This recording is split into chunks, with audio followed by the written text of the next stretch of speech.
Oke, teman-teman UKM semuanya, kalau di video sebelumnya kita ngomongin metode pencatatan yang terkait dengan pengakuan pendapatan dan biaya. Kali ini kita mau melanjutkan dengan pemilihan metode pencatatan yang kedua, ya, yang terkait dengan persediaan dan HPP. Nah, untuk pencatatan, persediaan, dan HPP, ini ada dua metode yang bisa kita pilih. Yang pertama adalah periodik, dan yang kedua adalah perpetual. Sekarang saya akan lanjut mengulas seperti apa itu periodik dan seperti apa itu perpetual. Yuk kita simak teman-teman semuanya. Oke, yang periodik ya. Jadi bila kita menerapkan metode pencatatan persediaan dan HPP metode periodik ya, maka saat kita melakukan transaksi penjualan itu hanya akan melibatkan akun kas atau bank atau piutang serta pendapatan penjualan. Sedangkan HPP dari penjualan tersebut ya dan update persediaannya itu akan dilakukan setelah penghitungan persediaan secara berkala atau yang lebih kita kenal dengan sebutan stok opnam gitu. Nah, itu kalau kita memilih metode pencatatan periodik. Ya, jadi sekali lagi kalau periodik saat terjadi penjualan ya udah yang tercatat di transaksi di jurnal itu hanyalah transaksi penjualan atau penerimaan uangnya saja gitu. Sedangkan update dari persediaan dan HPP-nya baru bisa kita dapatkan setelah kita melakukan stok opnam. Itu kalau yang periodik. Sedangkan yang perpetual, pada saat kita melakukan transaksi penjualan, itu akun yang terlibat langsung ya, antara kas, bank, atau piutang, pendapatan penjualan langsung diakui sebagai pendapatannya, dan di saat bersamaan, persediaan barangnya langsung kepotong ya, dan jadi HPP. Gitu. Itu terjadi secara bersamaan antara penerimaan uang ya dan keluarnya barang dari gudang kita gitu ya, itu akan langsung dicatatkan secara bersamaan apabila kita memilih metode yang perpetual gitu ya. So, cukup simpel teman-teman ya antara periodik dengan perpetual. Nah, contoh transaksinya kayak gimana? Contoh pencatatannya kayak gimana sih? Nih ya. Ceritanya nih misalnya ya, katakanlah tanggal 1 Januari ada penjualan produk sebesar 10 juta. Kalau kita milihnya yang periodik ya, maka penjurnalannya adalah hanya pendapatan penjualan dan kas atau banknya saja gitu.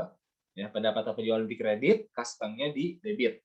Nah, sedangkan apabila kita milih yang perpetual, selain pendapatan penjualan dan kas atau bank ya, itu HPP-nya langsung kepotong dan HPP-nya langsung muncul dan persediaan barangnya pun langsung kepotong. Itu kalau milih contoh transaksi yang penjualan perpetual gitu ya. Nah, sedangkan nanti pada saat ada stok opnam, nah, barulah ya yang periodik HPP-nya muncul, persediaan barangnya kepotong. Ya, karena baru ketahuan pada saat stok opnam.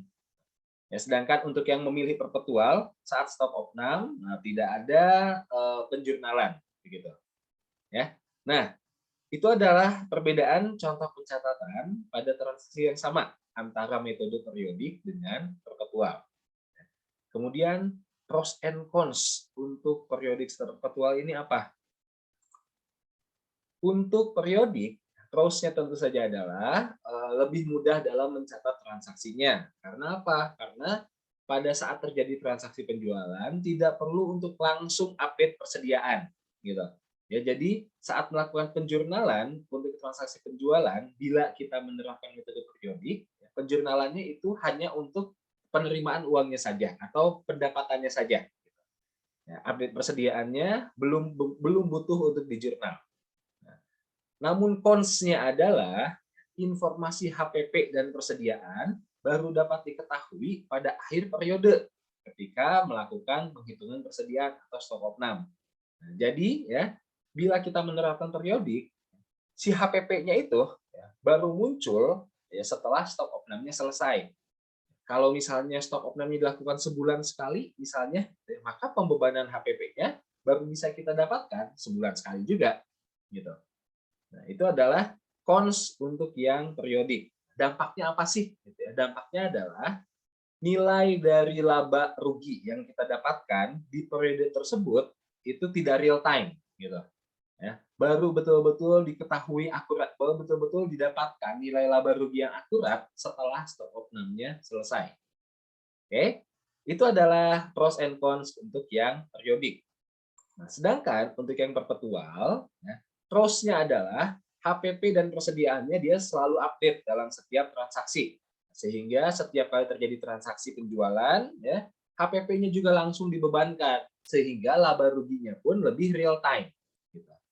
Nah, cons-nya adalah untuk bisa melakukan itu, kita membutuhkan sistem pencatatan persediaan yang terkoneksi ke pencatatan keuangan. Untuk lebih memudahkan juga pembebanan HPP-nya, ya, serta pengurangan persediaannya. Manual bisa enggak? Bisa-bisa saja tanpa step, tapi tentu ya prosesnya akan lebih menantang. Nah, itu adalah pros and cons periodik dan perpetual. Teman-teman sekalian, silakan teman-teman boleh pilih ya, mana kira-kira metode pencatatan persediaan dan HPP yang lebih cocok bagi bisnis teman-teman saat ini. Mau periodik atau perpetual, silahkan pilih. Ya, tergantung kepada kebijakan kita masing-masing. Yang penting kita paham ya, definisi dari masing-masingnya, kemudian juga contoh pencatatannya kayak gimana, dan juga pros and cons untuk setiap pilihan metode tersebut. Ya.